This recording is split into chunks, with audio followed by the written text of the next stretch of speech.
Thanks for joining us. I'm Lainey Lambrink. Should the NWT force people with severe addictions into care? More people are weighing in as involuntary care is rolled out in other jurisdictions in Canada. The CBC's Devin Tredinnick has more.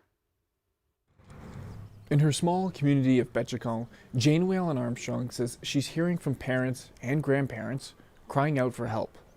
Parents and grandparents and other families, they are doing the best that they can to help, to help their loved ones that are suffering with addictions.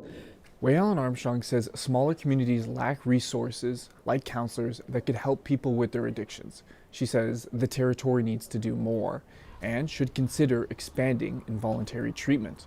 And there's a lot of people that really needs that help, but they're stuck. So it just goes around in circles. It's like there's no way out, and they feel so helpless and hopeless, and they feel alone. Involuntary treatment is for people with symptoms so severe it impacts their safety or those around them, and they cannot or will not be treated voluntarily. In the Northwest Territories, it's limited to people experiencing a mental health crisis. But even if the Northwest Territories wanted to expand that type of care for people dealing with addictions, could it? An addiction specialist in Alberta says that would take a lot of work and the payoff is unclear. With the population of the Northwest Territories being drastically low, I think the big question is whether or not this level of severity exists in the Northwest Territories and whether it's worth the investment to make that happen. Ghost says the Territory could maximize the voluntary options for treatment it already offers and increase incentives for care. Incentives could include a temporary living allowance after finishing a treatment program. These incentives would be in addition to aftercare programming the Territory already offers. Devin Tredinnick, CBC News, Yellowknife. New data from Statistics Canada suggests there's been a small decline in Nunavut residents' mental health. The findings come from a 2023-2024 health survey. 43% of Nunavumute said they have excellent or good mental health. That's down from 46% in 2017-2018. The report says challenges continue across the territories. They include depression symptoms, suicide rates, and access to mental health supports. We take a whole of government approach to uplifting people, and aside from the clinical care, we fund sporting programs, we fund music festivals, we fund things like Tunic Time.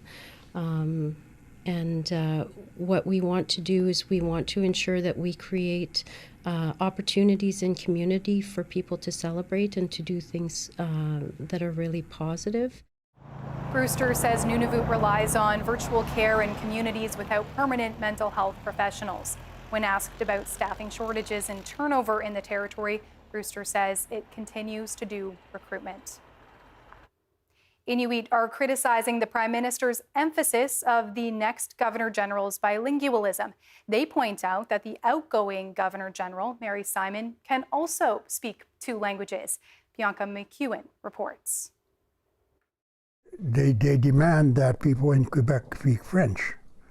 Well, we should demand that French people who come up to Nunavut should speak Inuktitut. And that's part of that whole colonial thinking that they're superior languages. Former Nunavut politician Jack Anawak says hearing Prime Minister Mark Carney call the new Governor General bilingual is disappointing. Outgoing Governor General Mary Simon is bilingual in English and Inuktitut. And she's taken French classes since being in the role. Inuit advocate Crystal Martin echoes Anawak's frustration. It's very hard for me to feel insulted, but it was an insult because English is my second language, and I see myself as being a bilingual person. I see Indigenous people who are speaking, their mother tongue, and then English being a second language, and then French being a third language for them. In 2021, when Simon was first sworn in, there was controversy over her lack of French skills. Despite this, she didn't break any federal language laws. The Governor General is not subject to the Official Languages Act. Anawak says Indigenous languages should be on par with English and French. And First Nation languages are the first languages of this country. before it became Canada. And for us to learn English, it was basically by colonialism. Martin says Carney's comments are disrespectful. The Prime Minister talks about reconciliation, but what is reconciliation if you do not recognize that our former Governor General was in fact bilingual, but it just wasn't French? She says she'd like to see federal government workers and leaders learn Indigenous languages in the same way Canadians are expected to learn French. The Prime Minister's office did not respond to CBC's request for comment by deadline. Bianca McEwen, CBC News, Iqaluit. RCMP and Yellowknife carried out a planned operation on 57th Street today. In an afternoon press release, they asked members of the public to avoid the area. Several police vehicles were at the scene, including a tactical armored vehicle. In a statement to CBC, police confirmed the operation involved police dogs and their emergency response team. At around 3 o'clock this afternoon, police said the operation was over and several people were taken into custody. RCMP said they will provide another update when more information is available. As we reported earlier this week, the company that owns the NWT's Acadie diamond mine is in serious financial trouble. A creditor list for the mine shows it is hundreds of millions of dollars in debt to various parties. The Northwest Territories government is among the creditors waiting to be paid back. It's owed approximately $10 million in unpaid property and fuel taxes.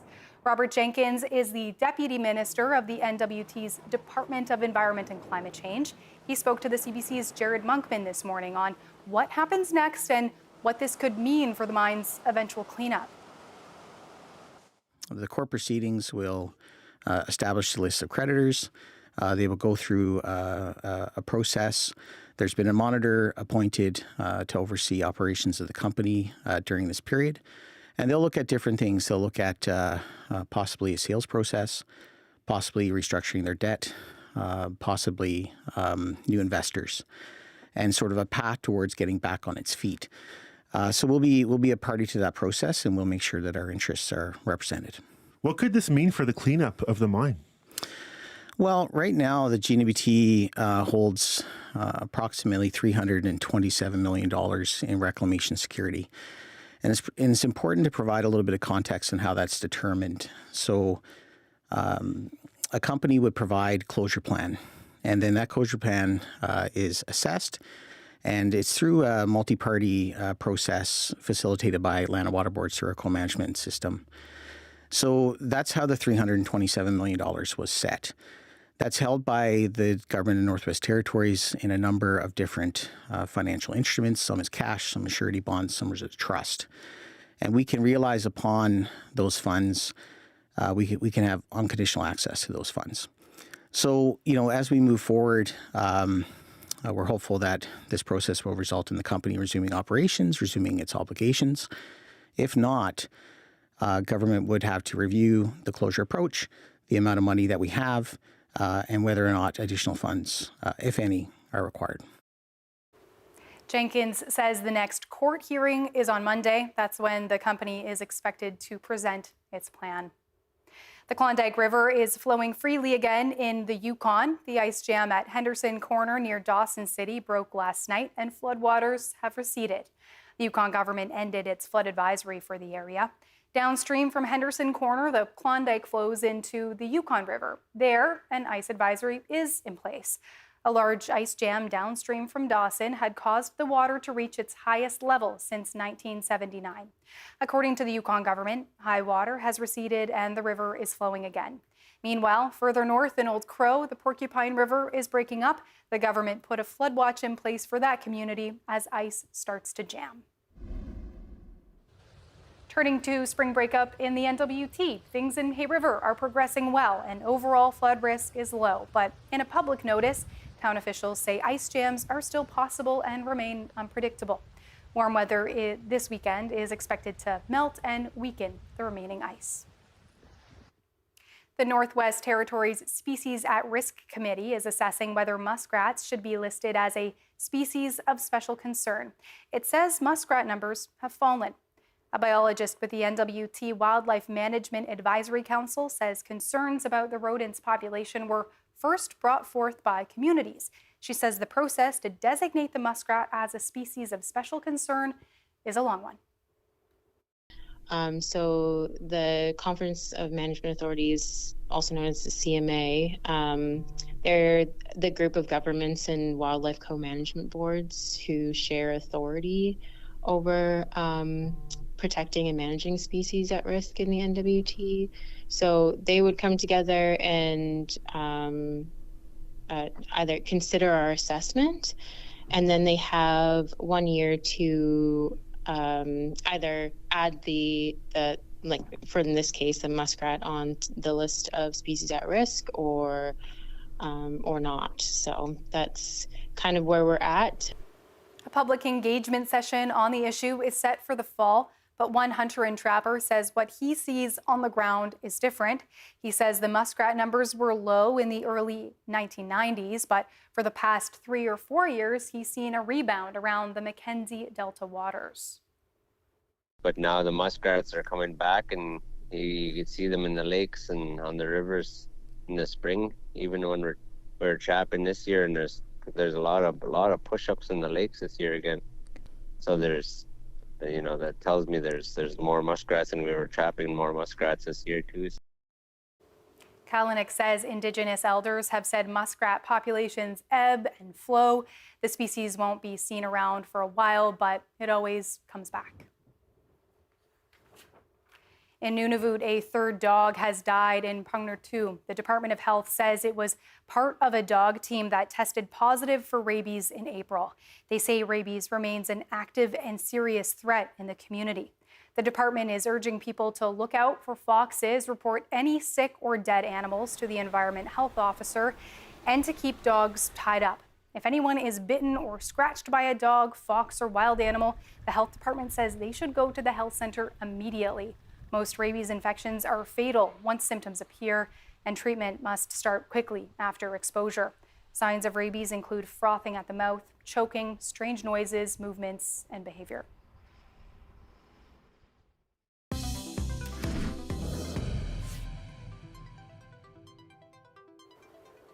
Yukon mayors and councillors are in Watson Lake this weekend. They're gathering for the annual Association of Yukon Communities Conference. As the CBC's TJ Deer tells us, infrastructure is top of mind for many. Replacing this bridge is the biggest capital project in territorial history. Work on the Nesutlan Bay Bridge in Teslin continues to face problems, delays, and rising costs. We're certainly going to be talking to them on a regular basis to reinforce, we can't rush them, but we want to remind them that it'd be nice to get the project done, but I would suspect they want to get the project done just as badly as we do. Curran says community infrastructure is also top of mind, as is the case for other mayors. Watson Lake's mayor says the municipality needs money to upgrade water and wastewater systems. I think there were 5 applications from outside of Whitehorse for infrastructure that were denied this year, which means we will lose out on an entire building season, which is a big deal for us. So that's a conversation that needs to keep happening. That is one of the things that we want to be, looking at within this conference. How can we capitalize? How can we leverage funding? Where can we look for funding? That's one of the big pieces of, just rubbing shoulders with people and getting some great ideas on that. Another issue is money the territorial and federal governments pour into the capital. Officials in smaller communities feel like it's at their expense. Whitehorse's mayor believes a strong capital is a strong Yukon. We see ourselves in a role that is very much about being in a relationship with all of the communities to make sure that everybody knows Whitehorse is here for them, because we have a whole lot of horsepower that unfortunately the smaller communities do not have.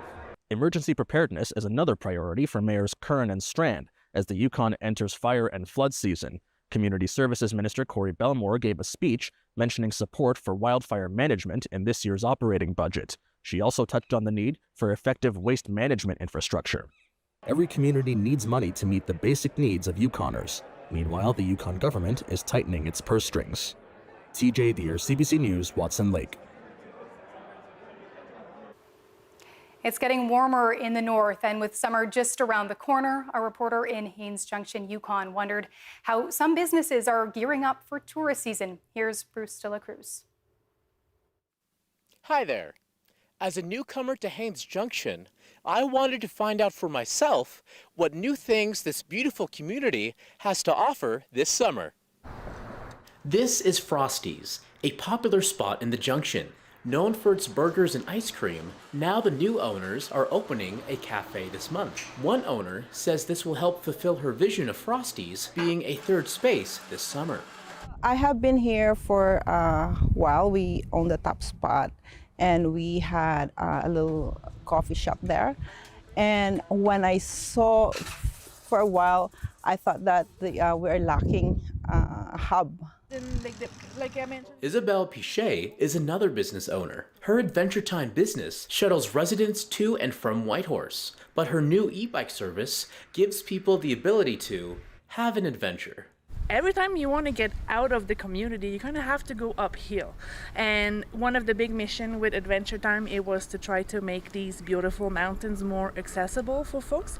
So having the little bit of electric boost that help you to get out of Haines Junction through those big hills, that was my main goal. Pichet also highlights the importance of business owners in small communities working together in the busy season. So if we're able to definitely, showcase all together that we're a beautiful community and we each have things to offer, we're stronger together. Len Eiler has been the owner and innkeeper of Raven's Rest for the last 8 years. She says there's a reason tourists keep returning every summer to this little corner of the world. The beauty. There's really good energy here.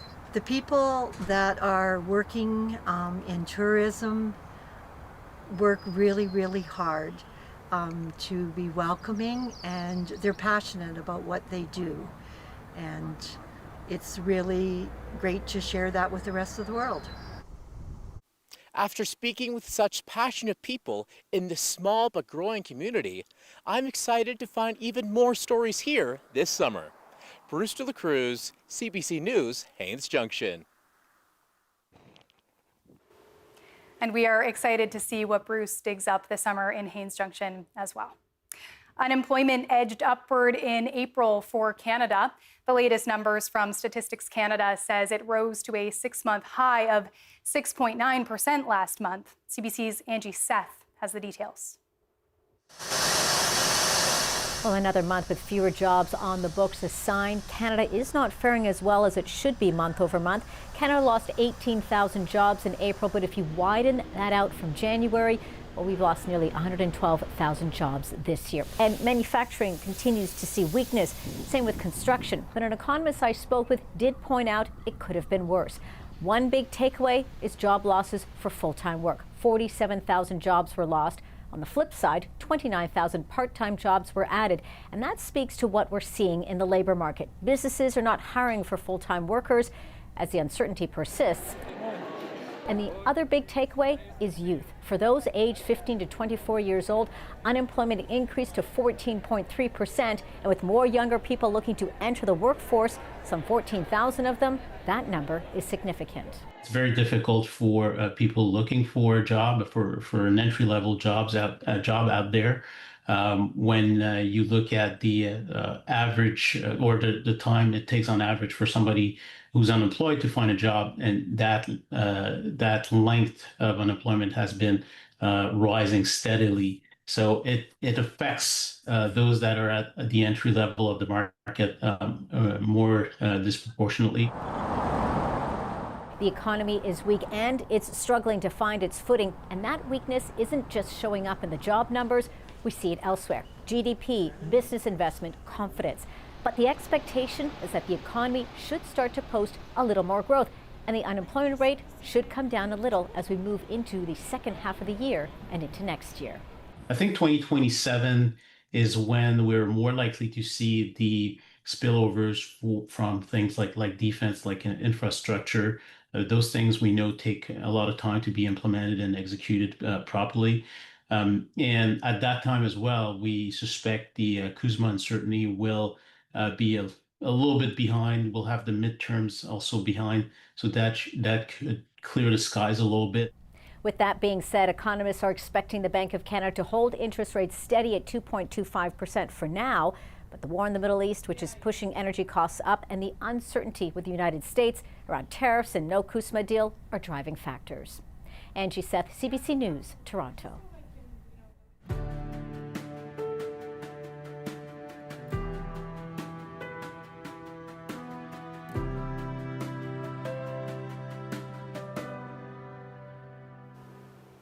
A milestone for a handful of Yellowknife students making history. They're the first kids in École St. Patrick's new flight program. So St. Pat's, let's hear it for the 2026 first ever cohort of Flying Irish.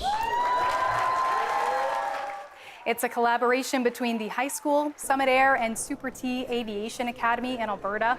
The goal is that the students graduate high school with their private pilot's license. They aren't there quite yet, but today they got their flight jackets. Flight school is an opportunity for high school students to do their ground school, flight school, and eventually work towards getting their private pilot's license, all while they're a high school student. So the typical student in our program will do normal classes during the day. During their last period, they'll leave and go over to Summit Air and do their work in that classroom. And then some of them even stay after hours and do a SNAP placement, working the ramp and getting some experience in the aviation industry. We had the opportunity to stop by the students' class at Summit Air yesterday. Here's what they had to say about the program, this milestone, and their budding aviation careers. Okay. Good with. At what point did you realize you wanted to become a pilot?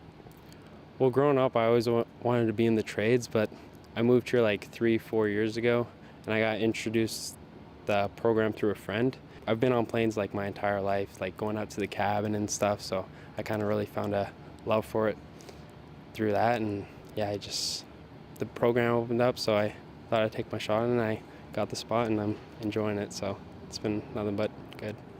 Where did you move to Yellowknife from? I'm from Delaunay. What does it mean to you to be in this program? It means a lot to me, and growing up, I wasn't around much pilots, and I think it'd be so sweet to be the first pilot from Delaunay, and that's honestly one of my biggest motives, to be the first pilot from Delaunay. I think it would be super sick. By the time this airs, you'll have gotten your flight jacket at St. Pat's, and I wonder how it feels to kind of be at this milestone of sorts. Yeah, it's definitely very significant to me, and it definitely has a lot of meaning, like the jacket, even though it's just a jacket, but it'll show all the symbols of our flight school, Summit, and our school, St. Pat's, which is very cool. Are you ever going to take it off, basically, once you put it on? Well, I have to wash it, hopefully. Yeah, I'd like to wear it a lot. Is there anything that you want to say to other young people who are, maybe thinking about this program or doing something like this? Oh yeah, definitely go after your dreams. Like, it seems like a really big thing, like flying. But once you're there with everyone in the class, and you can make friends and really grow your bonds, and it's a big dream you can have. Just go after it, because you can make it real. You're going 80. So you have wanted to be flying planes ever since you were a toddler. Now, by the time this airs, you will have gotten your flight jacket from St. Pat's, kind of a milestone here, nearing the end of ground school. How does it feel to be here learning and making it this far? Oh, it feels amazing, honestly. This is, like I said, this has been my dream ever since I was a little kid. There's nothing else that I've ever really wanted to do more than this. So it's honest. It's like a dream come true. Yeah. And then when do you get in the air? It depends, but I know right now we're supposed to go soon, so I'm really excited about that. A little nervous too, but I'm mostly just thrilled to have this experience. And I hear that you moved to Yellowknife for this program. Can you tell me more about that? Yeah, we were living in Edmonton at the time, and then we heard from someone that St. Pat's was doing this program. So my mom and I considered moving here. We were like, are we really gonna do it? And you know what? This is too good of an opportunity to pass up. So we moved here, and yeah, I love my mom. She's the best. Do you have a message for other young people who maybe want to do something like this? I'm from a First Nation in Hay River, and so I don't get many role models like this in my life. So I'd like any First Nations children watching this to know that you can do what you want, and you could go chase your dreams. That is a great message. Okay, thank you so much, Nicholas. Yes. Kimov, the assistant principal who oversees the program, says a Cessna 172 is on its way to Yellowknife. Students will begin flying it once it arrives. She says that could be any day now.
That is Northbeat for tonight. For news anytime, head to cbc.ca/north.